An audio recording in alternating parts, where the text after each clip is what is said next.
For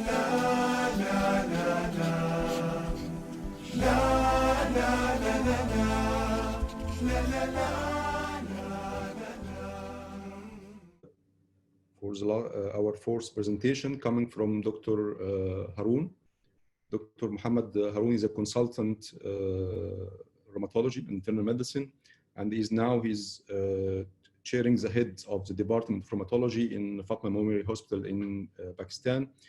Mohammed Haroon initially is trained in Ireland, in Dublin, and he headed a lot of trials there, and was initiating actually the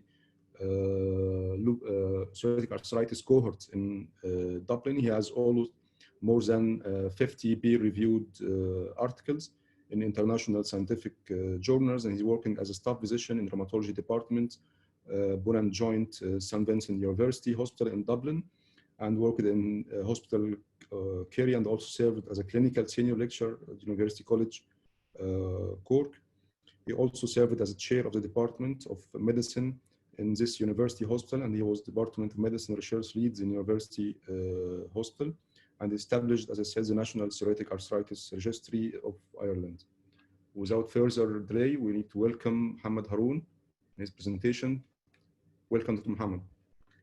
Thank you very much. Thank you very much, Professor Ahmed. It's an absolute pleasure to be invited, and absolute pleasure to, of course, interact with you guys such a long time. But one thing I must mention, one thing that really surprised me is that the interaction of the participants. You don't see that much, like sort of the interaction in the live meetings. Yes. But at least now we are working on webinars for now almost 4 months. What I see in this meetings that we are crossing borders now. We have different experience.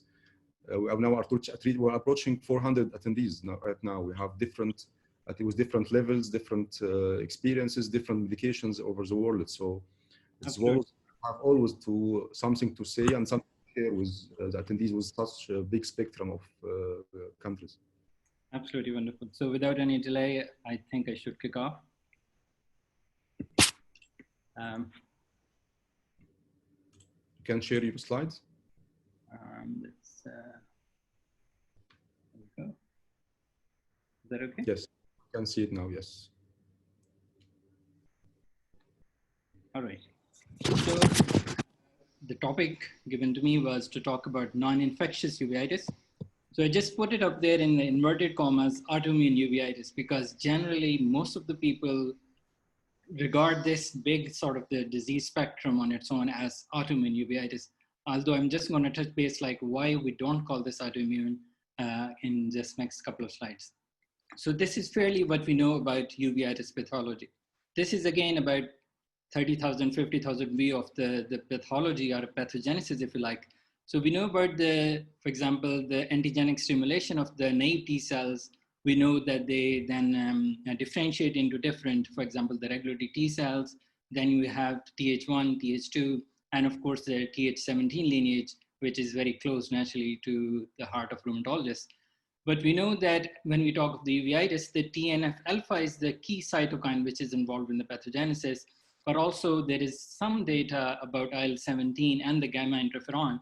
But unfortunately, it hasn't really, when the clinical trials happen as regards the therapeutic options, they haven't been that fruitful as regards to the treatment. We know that the TNF and the TGF-alpha and IL-10, for example, they are also very important for the immune tolerance, if you like, because these are the regulatory T cells. And of course, when these are dysregulated, there is an immune sort of the resistance gone. And of course, that on its own leads to more autoimmune conditions.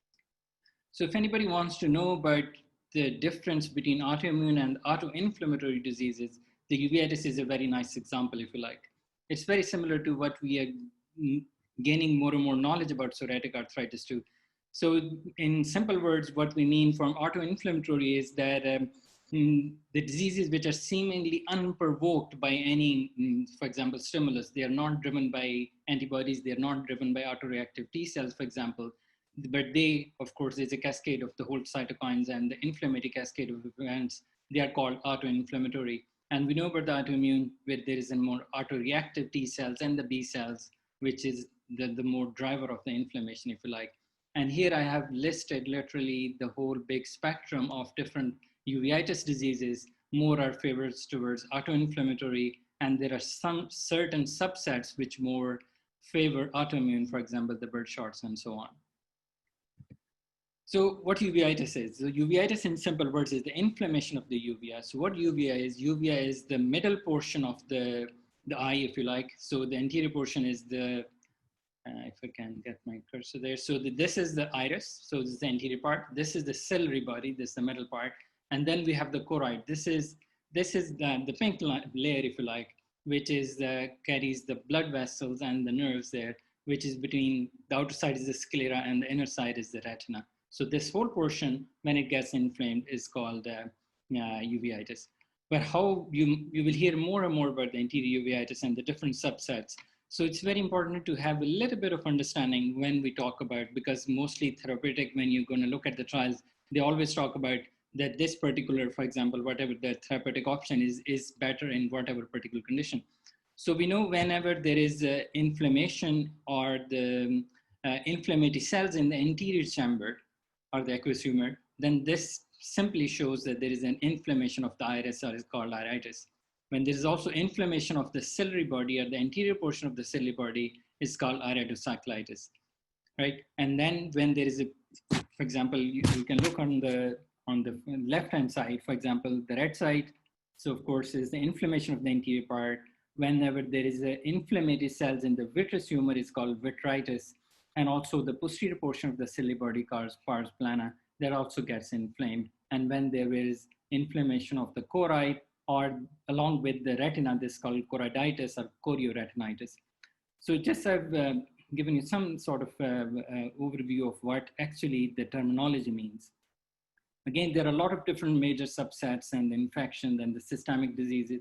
There is so on, but it's very important to know that anterior uveitis is the most common form of uveitis, if you like, although infections and the new plastic causes exist, but it is presumed to be majority are driven by underlying some systemic autoimmune diseases, and what we see in around 40 to 50% of the cases. So this is a classic study of the incidence and prevalence of uveitis from the Northern California. And what you can clearly see that it is not that uncommon. It is not that sort of the remote diseases or the diseases that we shouldn't be discussing. It's quite common, and we'll get to know this a little bit more. So this is a very pertinent slide locally for you guys, where the incidence and the different characteristics rather of the uveitis from the Middle East are compared with the Europe. And you can see there are very nice similarities. So these are not that different as regards the different subsets. But what you're clearly seeing is that the anterior uveitis is more common, is still the most common when you talk of the Middle East or the Europe. And the idiopathic causes are still the same. Again, the most common or the range when this uveitis develops is the 4th decade. And naturally, the Behçet's disease, not surprising, is more common in the Middle East compared to Europe. So in simple words, there are no major surprises there when you look at the characteristics of the uveitis. So let's look at the impact of uveitis, or the disease burden, if you like. I mean, it's amazing to see, no matter whether you're talking about the developed countries or of course, the underdeveloping is always going to be a problem, but even in the developed countries, they still talk about 10 to 15% of the blindness comes from the uveitis. And naturally, it affects all age groups, GIA driven and all those. And of course, it is very much comparable, because we always talk of the diabetes, that the importance of the regular screening, and the macular degeneration has come into a big thing, that all these old age, all these needs to be screened. But actually uveitis, unfortunately, doesn't get that much the media coverage, if you like. So this is an interesting slide for the rheumatologists, and of course who are training to be rheumatologists. So this is a fairly comprehensive list of different systemic non-infectious uveitis diseases, if you like. And all the diseases in the red font are actually the diseases, the systemic diseases, but the uveitis is of course there, but they also arthritis as well. We know we always talk of ankylosing spondylitis, Behçet's, and similar SPA and all this, but there is a fairly long list. And there are only 3 in the black font, if you like, interstitial nephritis, MS, and so on. There are only 3 subsets of the uveitis, systemic diseases, which is not linked with arthritis. In other words, the differential is wide, and we should not be sort of focusing only on spondyloarthritis or the Behçet's disease only. So let's look at what actually the uveitis means to our patient. So this is the study from my colleague Conor Murphy from Dublin, and what he looked at simply was that the patients about their quality of life on all these different scales. And what surprisingly was, not that surprising, but still it shows that it is not just the eye disease on its own, that the social functioning and the general health perception, and of course, naturally the pain was significantly worse in the patients with the uveitis compared to the patients who do not have uveitis. So in other words, the patient reported outcome measures are significantly worse in these patients. But how about what uveitis means when we look at the more intraocular complications? So this is a recent enough study, looked at more retrospective analysis of the insurance claims database. So they looked at around 1,800 patients with the uveitis, again, retrospective analysis. And what clearly you can see that there is a significantly higher incidence, a high prevalence of intraocular complications in the patient with the uveitis compared to very well-matched controls. And the important thing to understand is that the hazard ratio was 5.2 to develop any intraarticular complication in the patient with the uveitis, which in other words mean that the patients with the uveitis, even in the first episode, that they are 5 times more at risk to develop intraarticular complication compared to somebody who did not have uveitis. In the same study, they also looked at the patient who would have more persistent uveitis. For example, they defined the persistent uveitis mean the patients who would have the uveitis being active for 3 months or longer. And in those cases, the development of intraocular complication, that the hazard ratio was 8.9 to be precise. So it means there are 9 times more at higher odds of developing intraarticular complications.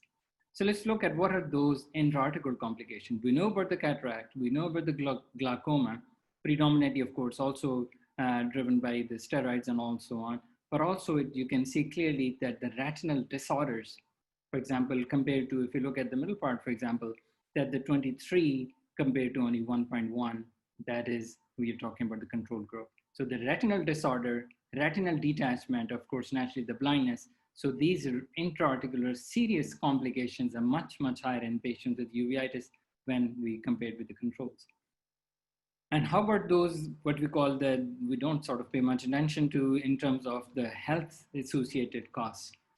There are significantly higher direct and indirect costs of the uveitis compared to the patients with the controls. For example, here they looked at the medical costs. They also looked at the drug prescription costs and also the associated costs, for example, the absenteeism, and of course, the related with the jobs and employment issues. So in other words, it not only have the disease-related problem, but also has as regards the society as well, there is significant long-term complications of the uveitis. I'm sure there's nobody in the audience, at least, who would argue or question that why it is important to collaborate with our ophthalmologists. Not only because of the spondyloarthritis, because we share, but also at the same time, as I mentioned earlier, there is a significant long list, exhausting list of different systemic autoimmune diseases where this is uveitis and arthritis. Let's give you very quick sort of, if we are not going to collaborate enough, if we are not going to crosstalk with the other disciplines, that's what happens. For example, in the one study on the left-hand side, this is retrospective analysis of more than 500 patients with the uveitis. And what they found in this particular study was that the more than 50% of the patients who presented to their ophthalmologist with uveitis had undiagnosed spondyloarthritis. Undiagnosed spondyloarthritis means they had the disease, but they developed uveitis, and then they went to the ophthalmologist, but they did not carry the diagnosis of spondyloarthritis at that time. And on the right-hand side is a fairly similar study. They looked at about 400 patients, and in this particular study, there were more than 40% of the patients with the uveitis when they presented to the ophthalmologist that the uveitis was the first medical sort of the attention they seek for as regards their spondyloarthritis. It means these people are walking around. So let's look also from the desired cohort, what have we learned? So as regards ankylosing spondylitis patients or inflammatory back pain patients, when they develop uveitis, what happens is that they have significantly worse physical health, mental health, and also social relationships. Means we're talking about IBP patients or spondyloarthritis patients who have uveitis, they belong to a more sort of the severe spectrum, if you like, of the disease. And the same has been shown that these patients have worse disease activity indices. For example, the patient with the AS who also have uveitis has significantly higher BAS-D, BAS-P, and of course the reduced physical mobility. And the OSA study have also showed us that these patients with the SPA, along with the uveitis, have significantly worse radiographic damage. In our own DUET study, what we found out was that the patients who have undiagnosed spondyloarthritis, they have the worst quality of life, worse physical component of the short form 36, which also got worse the moment the uveitis flared. So let me give you a very quick snapshot of what happens to these patients, to these in inverted commas, undiagnosed spondyloarthritis patients. In our DUET study, there were two prospective cohorts, cohort 1 and cohort 2. And what we found out was that in the cohort 1, 62% of the patients, and in the cohort 2, 72% of the patients who were undiagnosed of having spondyloarthritis. And it was amazing to see that they had already had interaction with a lot of other disciplines. In other words, these patients who have undiagnosed spondyloarthritis, they're not sitting at home. They're not like sort of having subclinical disease. They're having the problem, they're having the disease, and they're looking for help to the GPs, to the physiotherapists, to the chiropractors. But unfortunately, nobody's putting or giving it much relevance as regards their back symptoms or the joint symptoms until they develop uveitis. So again, as I mentioned, the importance of the collaboration, we know about the spondyloarthritis. Unfortunately, it carries the longest delay to diagnosis. And in these patients, if we miss the uveitis, which can be an important clinical manifestation of spondyloarthritis, it provides us a nice opportunity that if you can collaborate, if you can develop guidelines, if you can develop some sort of the algorithms, that it might be helped to at least streamline their early referrals and early detection. This brings me to give you a very quick snapshot of what DUET algorithm is. This is one of the fine product, if I can say, of the collaboration of ophthalmologists and rheumatologists. So what we developed in this particular study was that this algorithm should be given. So we have provided this in Ireland to all the ophthalmologists and also the general practitioner as well, that if they see any patient with acute anterior uveitis, what they need to find out is, does that particular patient carries a known diagnosis of spondyloarthritis? If yes, then it's very likely that this uveitis is coming from their underlying spondyloarthritis. But if there is no known diagnosis of spondyloarthritis, we simply ask them to look for, does this particular patient has back pain? And the back pain has to be chronic back pain, means the back pain lasting for more than 3 months, and the age of onset of back pain should be less than 45. Or if there is no back pain, does that particular patient have joint pains warranting visit to the general practitioner? If that particular symptoms are there, then we ask them to do an HLA-B27. If that is positive, that particular patient should be referred to a rheumatologist. And again, if HLA-B27 is still negative, but the back pain is there and the arthralgias are there, then we ask them to look for psoriasis. And if there is a psoriasis, then again, that particular patient should be referred to a rheumatologist. And if none of those ones, we still provide them a handout, because these patients have uveitis. They might not have developed that symptoms at that particular time, but it might develop in future. So we provide them a handout, giving them some basic information about the uveitis and about spondyloarthritis. So this particular DUET algorithm has sensitivity and specificity of 96 and 97%. So in simple, to make it very simple, so what we're asking is that if anybody comes with a uveitis, they simply look at the back pain or the joint pains and simply ask for HLA-B27. If HLA-B27 is not there, simply ask for psoriasis. So if either HLA-B27 is positive or there is a psoriasis, that patient should be referred to a rheumatologist. Again, just looking at how can we predict the development of the spondyloarthritis in patients with the uveitis. So we did this project not that recent, about 2 or 3 years ago. Again, that gave me an insight as well, that is how easy it is to get the data and of course look at all those sort of the nice claims database, if you like. So this particular study, what we looked at was that the index date that the patient would develop acute anterior uveitis, that the patient at least to have some information 6 months prior to the index date about their disease characteristics, about the demographics and so on, and those patients were followed up. So we started with the more than 120,000 patients with the uveitis, and after all these different exclusions, because we excluded literally every patient who had a known diagnosis, who had any other known diagnosis of uveitis. So we primarily focused on the patients who had idiopathic uveitis, and we ended up with the 48,800 something. And when we followed these patients, there were about 1,000 patients who developed uveitis with the further follow-up. And we looked at their sort of the hazard ratios and the forest plot to look at what could be the predictive factors. Can we learn that who are these patients with the uveitis going to develop spondyloarthritis? And to our surprise, there was no surprise, to be honest. We know about the males are going to have, we know about the age of onset of the back pain is less than 45. The patients with more recurrent acute anterior uveitis, these are the patients who would have more spondyloarthritis. And of course, we know about the psoriasis and IBD. So this particular study confirmed what we already know. So this was nice enough from that end. But again, there was no sort of the surprises there, if you like. So let's briefly look at what are the therapeutic options. So this is the summary slide being put as the first slide, if you like, just to give you a bird's eye view, if you like, of what treatment options have we got. So we know about the first line, the corticosteroids. They're given in different ways, for example, topical, systemic, IV, and then these are also periocular injections, very commonly given, very effective.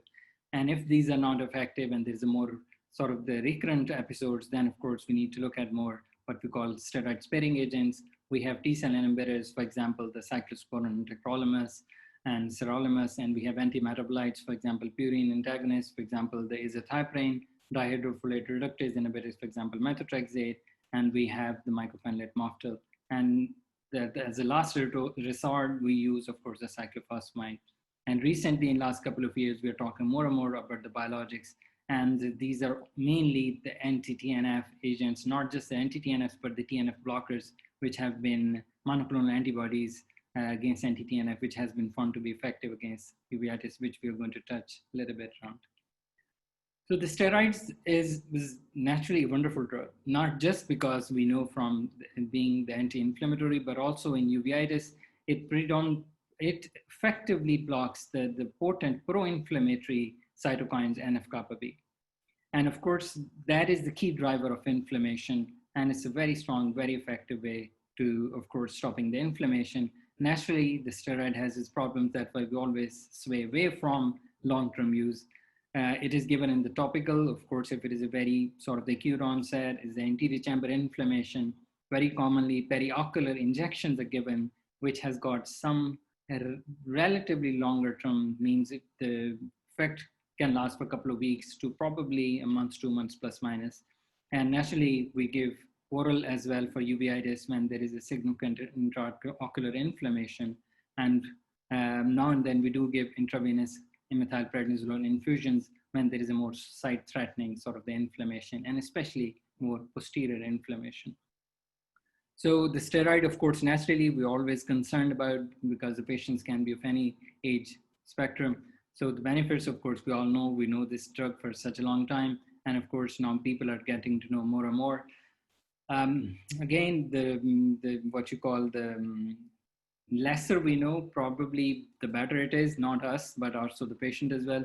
When they get to know from, for example, the common people and so many other people about all these, the bad publicity of steroids. Unfortunately, it's very, very difficult to practice, at least what I found in Pakistan, as people, there is such a bad publicity, if you like, of prednisolone and of course the same, the steroids. It's very, very difficult, honestly, to converse and to talk and discuss and come up with a long-term plan with these patients. So as I mentioned, the periocular steroid injections, of course, it can be quite helpful. Azathioprine, antimetabolites, azathioprine very commonly used. Unfortunately, we don't have any randomized controlled trials on them. And the same is, of course, with but there are nice trials, head-to-head comparison as well of the methotrexate and the mycophenolate. As I mentioned, one here is published in Ophthalmology 2014. There is a very recent one published in the JAMA 2019, which also showed that the methotrexate and mycophenolate mofetil is very much comparable. Methotrexate perhaps has a little bit off the edge, I think, on mycophenolate mofetil, at least in the patients who have more posterior sort of the component inflammation, at least from the JAMA study. That's what we've learned. If you look at efficacy over time, for example, if you look at different, the DMARDs, in other words, the success at one year, the mycophenolate, cyclosporin, and how many of these patients have been able to reduce or wean off their prednisolone, or at least reduce their steroid dose to less than 10, I've just mentioned there. So fairly modest, if you like, there is a sort of the response with these patients. And the discontinuation rate, as you can see, is not that much. The discontinuation is mainly because of the side effects. So this brings me to the adalimumab. Unfortunately, that is the only the biologic, or the other ones which we have the properly done randomized controlled trial. The visual one, which mainly the primary endpoint was time to treatment failure, and there was a significant positive response. And what you can see, the hazard ratio of 0.50 means that the patient who received adalimumab was significantly less likely to have treatment failure, and rather than 50% lesser chance of having treatment failure. And they also looked at the time to sort of the treatment failure, and the patients who were given adalimumab, there was 87% improvement of time to treatment failure in these patients. And fairly similar results were from the visual 2 sort of the study. Infliximab, we don't have any randomized controlled trial, but this particular study, Ophthalmology 2014, where they given 88 patients infliximab who have more refractory uveitis, and about 82% of these patients responded very well to these patients, and the disease went into clinical remission. And the 88% of those patients who responded, they responded within 24 weeks. So infliximab is a fairly potent and very sort of the effective drug, if you like, for treating uveitis. There are some head-to-head, but not the direct comparison, if you like, of no randomized controlled trial naturally. And again, they talk about the fairly similar results of infliximab and adalimumab. Rather, only one study, they showed that infliximab was later rather superior to adalimumab when it comes to coming off steroids or rapid reduction of the steroids.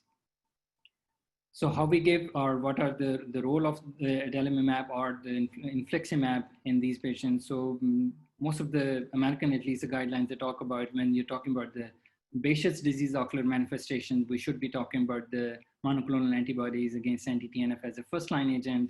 However, we personally use uveitis patients who in the GIA who have not responded adequately to these different DMARDs.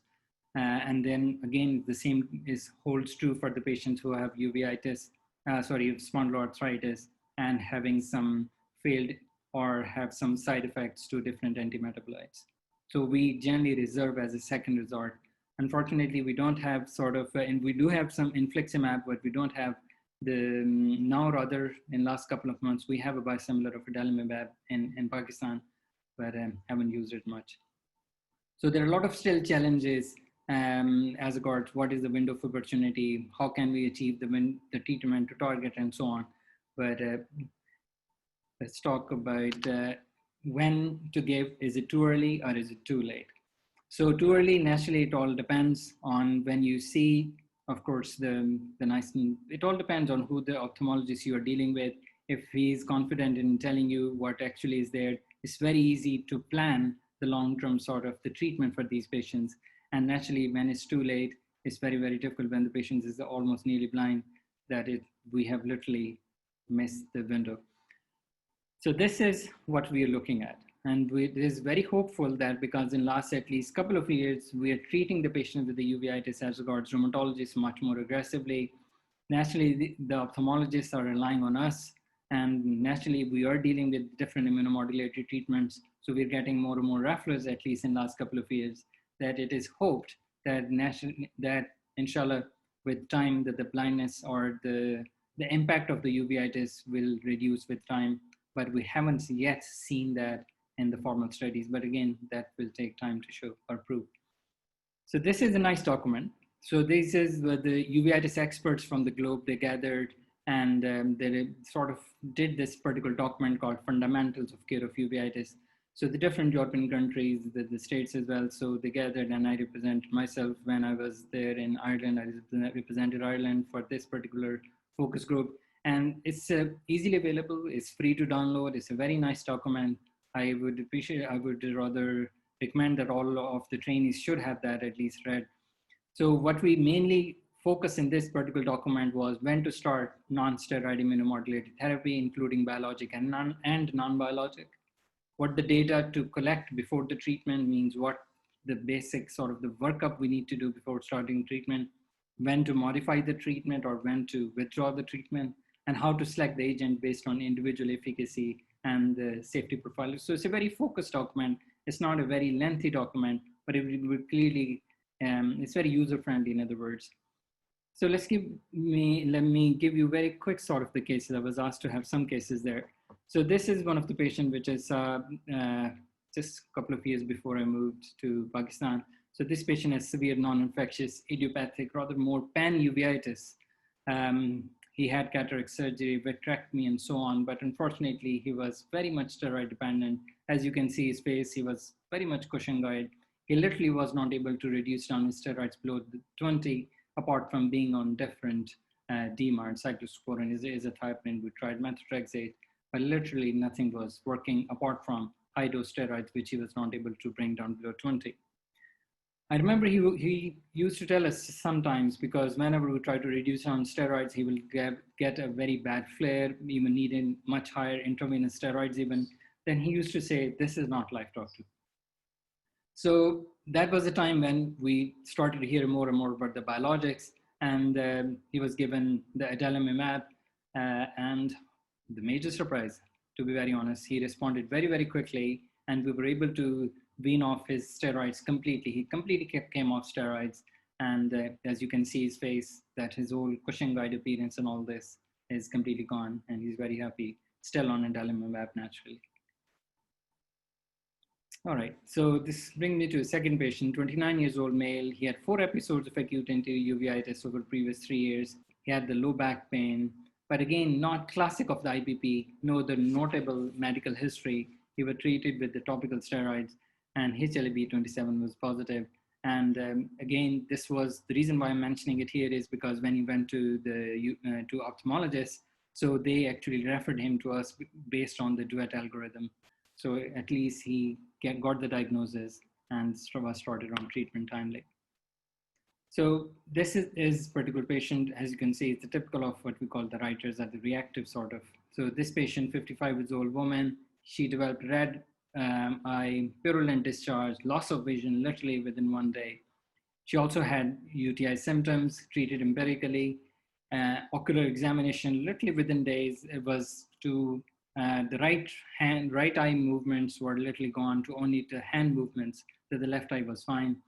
Inflammatory markers were, of course, naturally raised, so typical of reactive arthritis with severe iridocyclitis. Again, started on treatment and responded very, very quickly. This is just purely to give you a snapshot of the patients with the uveitis who is related with the reactive arthritis, or what we used to call it the writers.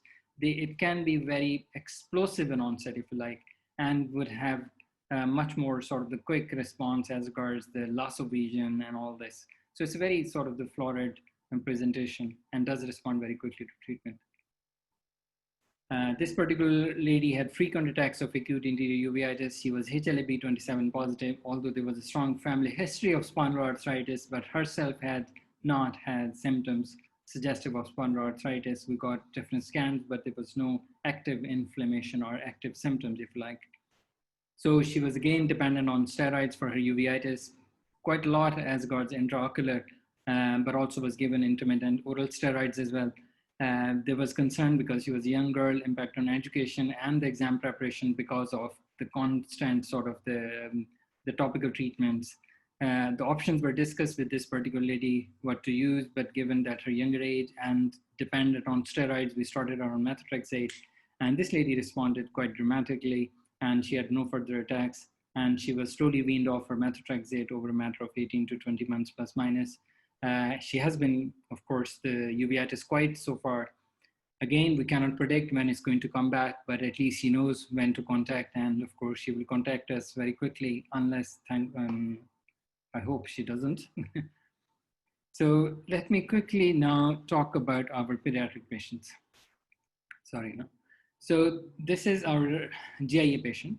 So she's a 5 years old young girl, GIA-associated uveitis. She had a swollen knee for about 3 months. She had no other swollen joints. Naturally, ANA is positive, which puts her at a high risk to develop uveitis and uveitis complication. She went for uveitis screening, and to our surprise, there was band keratopathy. And so just to tell you about the band keratopathy, it simply means it's a degenerative disease of the cornea that happens because one of the reasons is also chronic uveitis. So it means that simply told us that this uveitis is more chronic. This is not something new. So this particular young girl was already having consequences of uveitis. So she was started on methotrexate very, very quickly as regards her uveitis. And of course, she also needed for her arthritis as well, but there was no delay in sort of making a treatment decision as regards methotrexate. So let's quickly look at methotrexate in GIA. Although we don't have the privilege of randomized controlled trials in this population, but we know that there is very nice, very large case series, and they all talk about the good response. But two things at least stand out when we look at the literature of methotrexate in uveitis. The first thing is that about 1/2 to about 2/3 of the patient with uveitis, they respond very well to methotrexate. But the more sort of the alarming is that the moment we reduce down or stop their methotrexate, most of them, they get a relapse of their uveitis, which is very much similar to what we see, for example, in the arthritis patient. The moment you stop their methotrexate or other immunosuppressive drugs, that they develop a relapse of arthritis. The same thing we see in the patients with uveitis, at least if you stop it quite prematurely. So this patient, again, this is a little bit more hypothetical, if you like, that this patient was started, did not respond to methotrexate. Again, these are some of the criteria we use, that how many grades there has been improvement or worsening, or how many flares had happened. So in 3 months, that has to be at least made a plan. So in 3 months, there was some disimprovement. So she was started on, a plan was made at least to start her on some biologic. Again, if there is, for example, adalimumab, this brings me to Sycamore study, for example. This is the only randomized controlled trial if you talk about the uveitis and the biologics in this GIA patients. And in this particular study, they also looked at the treatment failure or the time to treatment failure. And this particular study was stopped prematurely even after 90 patients were enrolled, as the adalimumab, the response was quite overwhelming when it was compared with the placebo. The only thing is in the Sycamore, the adalimumab plus methotrexate was compared with the placebo plus methotrexate. So the adalimumab was with the methotrexate. So, and that has been licensed since. So again, if hypothetically, for example, talking about if this particular patient has been on methotrexate plus biologic and still not responding, then of course, naturally, we should be thinking about optimizing treatment. For example, the methotrexate dose should be brought to the maximum. And sometimes, of course, naturally, we use the higher dose of adalimumab as well. And the other option is, of course, switching treatments, for example, switching methotrexate to mycophenolate, for example. Or there is also very much sort of the discussion that you can stop adalimumab and switch to infliximab, for example. So these are the few things that we can play around in terms of having a good control of uveitis in these particular patients. So I hope I am on time. So these are the conclusions, if you like. So uveitis is not that uncommon, as you would have seen clearly, that the 65% of the patients who with the GIA presents or gets a diagnosis would have some uveitis. So it's pretty much sort of very common in GIA at least. And of course, naturally, as I mentioned, that more than 50% of the patients would have undiagnosed spondyloarthritis when they develop uveitis. And as I mentioned there, I've shown the data as well, that the complications are very common, but we should be very clear that these complications are preventable with the earlier treatment and aggressive treatment. And one thing, if the take-home message for today, if you want one take-home message, is that you should be knowing who your ophthalmologist is. You should have a very good sort of the language that you can discuss with. For example, I have seen a lot of times ophthalmologists talking of very sort of random things, not really clear what particular segment of eye is inflamed. So it's very difficult then to make a treatment plan. And again, very important, do not leave your ophthalmologist alone in managing uveitis, because naturally, of course, dealing with the different immunomodulatory treatment is bread and butter for a rheumatologist, but it is not for an ophthalmologist. Even ophthalmologists are naturally get anxious even prescribing methotrexate. Forget about the biologics and so on. So don't leave them alone. Treat them along with something else. So what I do is so that we co-share. In Ireland, at least, we used to have some sort of the combined clinics, but here, at least, what we do is we at least share them and see them quite often. Thank you very much. So that's me. Thanks, Dr. Haroon. Well done, actually. It was very interesting subjects. We're always seeing a lot of eye manifestations in our patients, especially uveitis. We have always frequently seeing this patient. It's very nice, actually, DUET trial showing even patient can be diagnosed reverse. He present as in the ophthalmology clinic, and he came back to rheumatology and diagnosed finally at our clinics, which needs a lot of action and work slightly. So please allow me to start our discussion regarding your presentation. Yep. Our first question about Dr. Naveed, he asking about uveitis present differently. Is there any difference between uveitis and spondyloarthropathies, PSA, reactive arthritis, ankylosing spondylitis, or enteropathic arthropathy? Yes, just because of the time constraints, I didn't show a slide there. It all depends on what particular subset of spondyloarthritis we are talking about. For example, the topmost or the most common is IBD-related arthritis, and then comes the ankylosing spondylitis. And the psoriatic arthritis carries the least or the lowest number of uveitis, if you like. So there is definitely, when you look at the prevalence of uveitis among different subsets of spondyloarthritis. And there's also some differences. For example, in AS, we see predominantly acute anterior uveitis. And if you compare it with the psoriatic arthritis, for example, we see more panuveitis or posterior uveitis. So there are some subtle differences naturally there. Okay. Second question coming from Dr. Dalia Mutwalli asking about HLA-B27. If it is not feasible to apply for this test, is there another clues we can depend on for classifying patient as spondyloarthropathy with uveitis? So that's why we put HLA-B27 very late in our DUET algorithm. We didn't start off with the HLA-B27. We started off actually with the patients having, as I mentioned there, having uveitis, having some back pain, chronicity of the back pain, and the age of onset less than 45, and then to do HLA-B27. If we do, for example, miss HLA-B27 as well, then the important thing again comes to the same, the ASAS ones, if you like, that if there is some element there. I mean, to be honest, if you ask me, if somebody's already having uveitis and having some back pain lasting more than 3 months, age of onset less than 45, I would say this patient at least warrants some investigation. I give you, it gives me, reminds me of a recent, not that recent study from Netherlands. What they actually looked at was that they went to the GP practices and asked them to send all those patients, young patients, who have chronic back pain.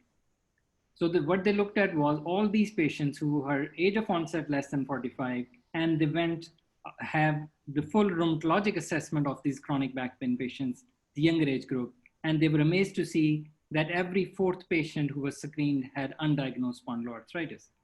So here we're talking about the young patients with the chronic back pain. Now we have got somebody who already have uveitis. So I think that the odds are already much higher even if we do not have HLA-B27. So I would say that patient should be referred or at least have some imaging done, if you like. I think also if you look for the data coming from our region, Middle East, even HLA-B27 is not positive in most of cases. We have some data showing it is almost 10% or less in some countries in Arabic region. It's not even coming positive. So even if it is negative, you have to rely also on the clinical scenario of the patient. Absolutely, very true. My fellows would know as well that literally I do not request HLA-B27. Hardly, probably a couple of times a year, 2 times, 5 times maximum in a year. Otherwise, I do not. I rely on clinical grounds rather than making a diagnosis on HLA-B27. Doesn't make sense.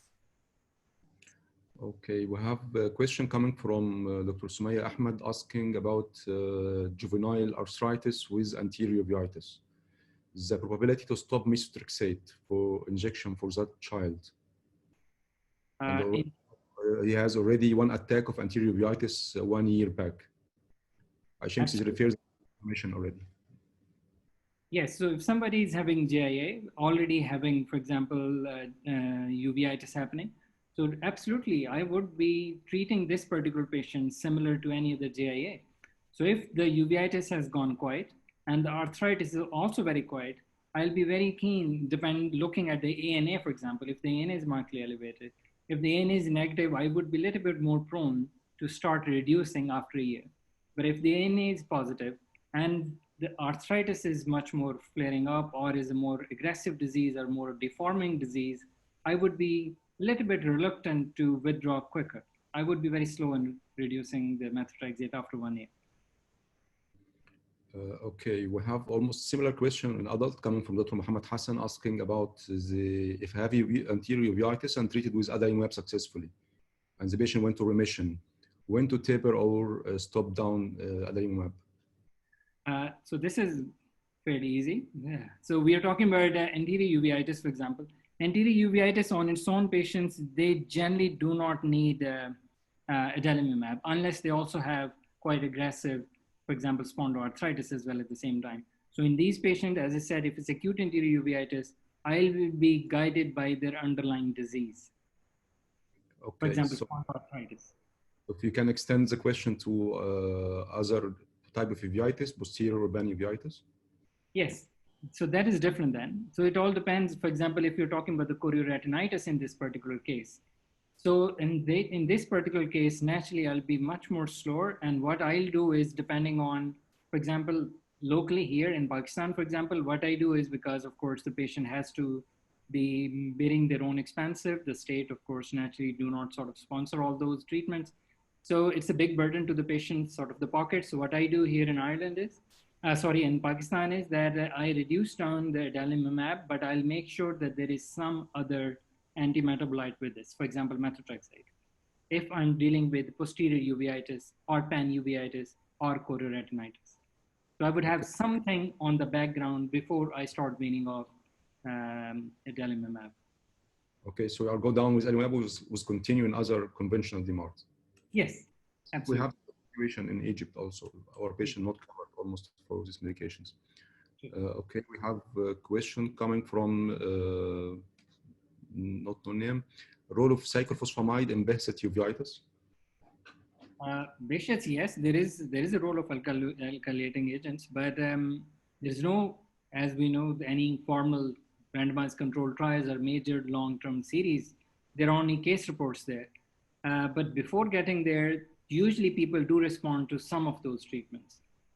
For example, the infliximab, for example, has a very, very good data. Adalimumab, of course, naturally has a very good data as well. But before that is azathioprine. We usually start with somebody has got Behçet's disease with uveitis. They generally do respond quite well. Just purely for uveitis, I have used very rarely cyclophosphamide, very rarely. Okay, may I ask you, Haroon, about the biosimilars? You know that we are launching a lot of biosimilars in the last 2 years in the region for infliximab, for adalimumab, and etanercept lately. So what's your experience in shifting or maintaining in this class? Yeah, so unfortunately, in Pakistan, things are quite simple because we don't have the original ones. So we have only the biosimilar ones available. And what I have used so far, I've used etanercept quite a lot. I have used Ramsima as well, with another biosimilar available here. That is the only one. And I have found very effective, almost fairly similar results. Yes, yes. I have the same experience actually in the very, very low cost in comparison to the originator, with almost the same. We have also can report some cases of switch based on obligations from the insurance companies. Yeah. That patients still doing the same, no difference actually. Sure.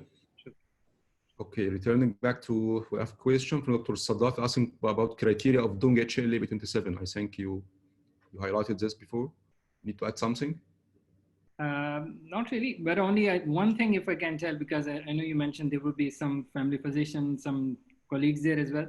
So the HLA-B27, actually what it does to SPA, if you look at HLA-B27 in general population, so if somebody, for example, if I have HLA-B27 and I have no family history of spondyloarthritis, So my odds of developing spondyloarthritis is only 4% or 3% probably. That's it. So HLA-B27 on its own absolutely doesn't serve any purpose. But if there is any remote person in my family, even my first degree or second degree relative with spondyloarthritis, naturally this odds goes up to 21%. So in the proper setting, definitely it does a lot of sort of the help, but it's not like okay, do HLA-B27 for a patient who is for example having back pain.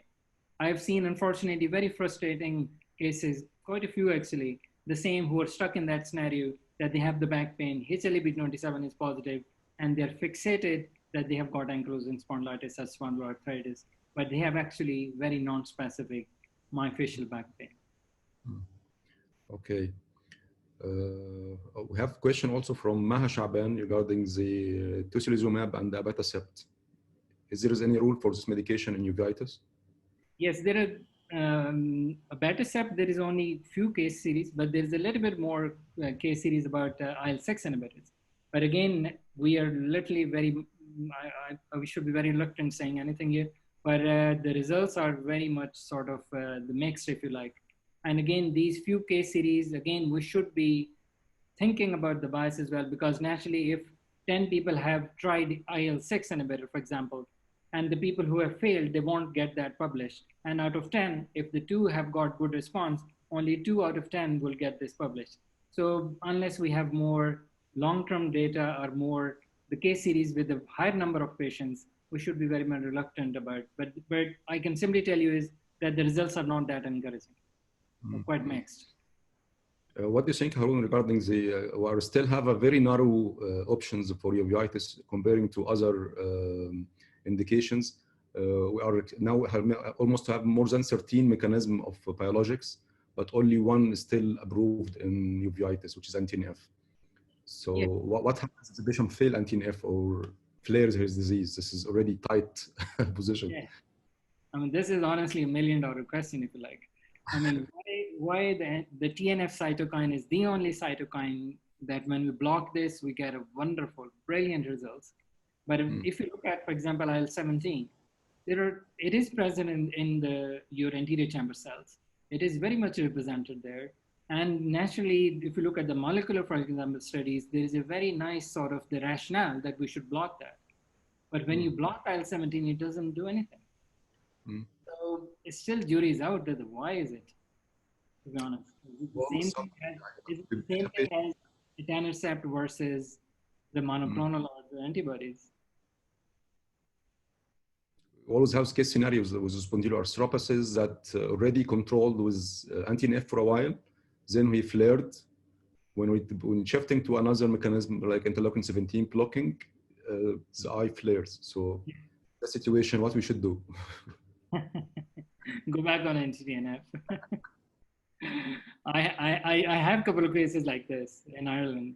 I was amazed because, and that is the recent study published in rheumatology when they looked at also etanercept as well for uveitis.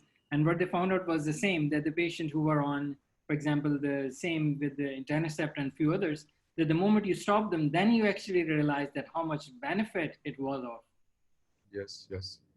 Actually, I have one patient also last week get a complication on infliximab. She get bilateral optic neuritis. Goodness. Yes, which is a very difficult case to control. So TNF when fails actually in the eye, it is very big trouble. You don't have options. True. Absolutely agree. Absolutely. Okay, coming back to our questions, we have a question from Dr. Amina Badr asking about MMF in uveitis.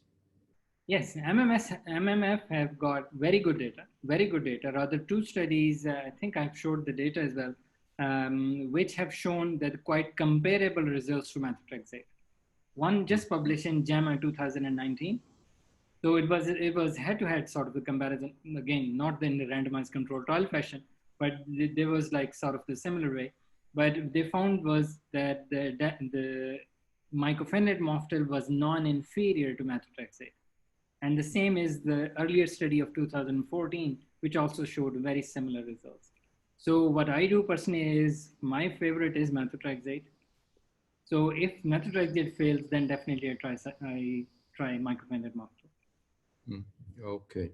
If you have the choice between mycophenolate and cyclosporin, which you prefer? Oh, naturally mycophenolate.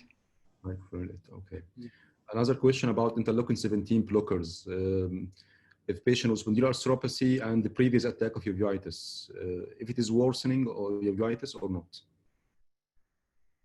Would it lead to worsening of uveitis? Yes. That, sorry, I didn't get it. So somebody has got spondyloarthritis, being Yes. Previous attack of uveitis or subclinical without evidence of active uveitis, and they started interleukin-17 blocker. Is any rationale for activation of this old lesion or not? it remains to be seen. To be very honest, we do not know. We do not know. The data is Even after the trials of interleukin-17 blockers, it was involving patients with already previous attack of uveitis, yes, and doesn't show activation. Actually, this is True. not reported. Not reported. True. But again, in the patients who have active uveitis, it didn't do anything. You cannot do it. Yes, it's not already excluded from the interleukin-17 as an indication. Yes. Okay, we go for can patient with uveitis link it to worsening of non-axial SPA? I think the question asking if you have patients with non-radiographic axial SPA and uveitis, if it is a prognostic factor for severe disease or connected? No, there is a disconnect, if you like, between the uveitis flare and your spondyloarthritis or the back inflammation. There is, for some reason, there is a disconnect. There is some data talking in GIA, yes, but not in the usual SPA sort of fashion. One question about HLB51. It is related to aggressive or suggestive cause of uveitis. I'm not aware of the data. It's in Bishop disease. I'm not aware of. I think BF51 is always connected to Behçet in our region, so could be, but it's actually is not a sensitive marker for that. Exactly. That's what. But I don't know if there is any. Yes, treatment of central retinal vessels occlusion in Behçet disease with adjusted dose of DMARDs. Do we increase steroid or taper? It depends on the clinical context. I mean, if somebody does have other, of course, usually it is related with some inflammation or the active disease. So in those cases, naturally, I will be going towards more escalating the treatment, whatever options I have, and depends on what particular patient. If somebody's already on methotrexate and has developed this particular problem, naturally, I'll be moving on to some form of biologics. Plus, of course, we have to get the help of steroids at that particular moment. Okay, question from Dr. Mohammed asking about intraocular steroids in uveitis. Yes, very effective, very effective. I know it looks very awful when you talk of, but compared to, it all depends on the posterior, for example, the segment or the anterior segment. So in the experienced hand, it's a wonderful thing to do. Usually it avoids, for example, in uveitis, the patient ends up on those eye drops literally every 2 hours. In active inflammation every 2 hours, and then slowly every 3 hours, then 4 hours. So it's quite a lot of sort of hassle and of course the problem. So these sort of the intraocular injections, naturally they give some intermediate sort of the response for a couple of weeks or plus minus. Yes, I think the steroid is a survivor from all medications, gold, artamine, dipsenabine, euclirine, everything died, but steroid stays the best, and I think it will stay forever. Absolutely. That's why, I mean, we talk of not the disease modifying, but if you talk of the eye disease and uveitis, here everybody talk about steroid sparing it. For example, in rheumatoid and all this, we talk of disease modifying and all this. But here we talk of steroid sparing, means the steroid is the anchor drug for uveitis. So whatever we are trying to do is to reduce down the usage or the dosage, if you like. Yes, still the answer is steroid in many questions in rheumatology still. Very true. Okay. One question, did you have a preference for methotrexate over azathioprine, over MMF or cyclosporin according to the type of uveitis, either anterior or posterior or other autoimmune diseases? As I mentioned, the methotrexate naturally is my first choice. As I mentioned the data as well, that it is very much comparable to methotrexate. As I mentioned in the JAMA study, what it showed just published a few months ago, it showed that the patients who have pan-uveitis or posterior uveitis, methotrexate had got little edge, was more superior to Cellcept or mycophenolate. So naturally from that end, methotrexate is a natural choice. So whether we are talking about the GIA or we are talking about the SPA, methotrexate is naturally my choice, to be honest. Okay, we are reaching your last question, coming from Omar al-Mukhtar, asking about intermediate uveitis. Is it mandatory to start with loading of adalimumab or just going the regular dose? If you look at the studies, for example, they did the loading one, not just the intermediate, but for when you talk of the adalimumab, for example, there has to be a loading dose. Naturally, it's the same thing as what we have learned from the IL-17 as well, that naturally the initial kick or the initial quick response, that's what we achieve with the loading dose. But naturally, if there is a burden on the pocket or something, what I had to use was the same 2 weekly, for example, adalimumab, or the usual, the loading dose of infliximab.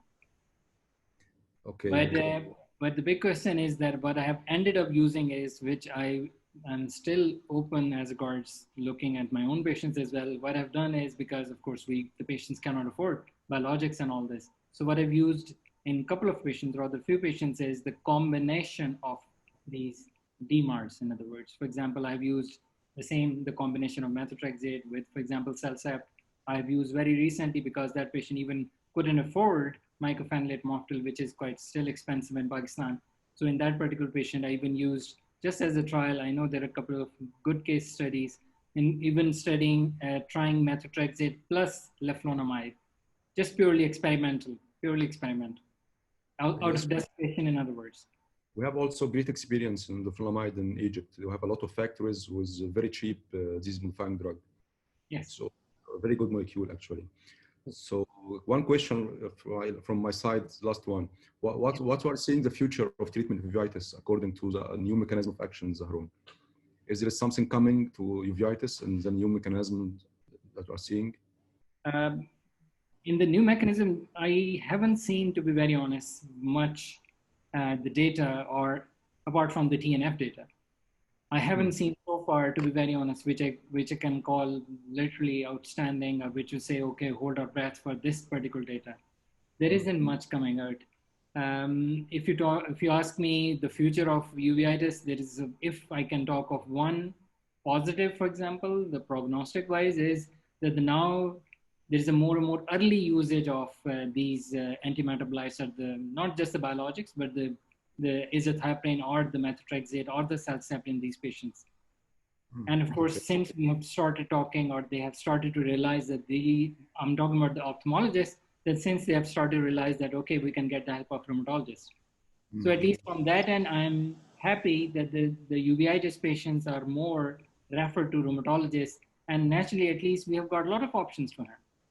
Let's not talk of the biologists. Let's not talk of very experimental biologics or whatever. At least we have got a lot of the second line options. Forget about the third line option. And we can improve the ocular, for example, health of these patients. I have absolutely no doubt. Yes, sure. I think we should also extend the value of DUET trials, that we have to communicate more with ophthalmologists to get catching our patient early, and also participate in treatment decision for all domains of the diseases that could be involved. Exactly. I remember talking not that recently to ophthalmologists meeting, and they were very happy. Honestly, when I mentioned them, I was reluctant that they might be thinking that I'm there to take their patients. I'm asking them like, okay, refer every patient.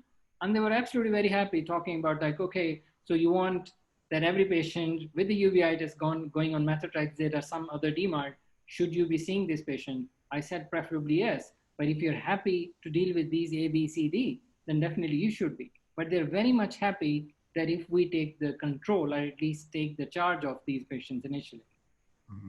Yes, yes, absolutely right. Okay, Haroon, we are really enjoyed with your topic and discussion. Actually, we are very pleasure to have you in our meeting today. Absolutely my pleasure, bro. Absolutely my pleasure. Okay, so you can stop sharing now. Thank you. Thank you.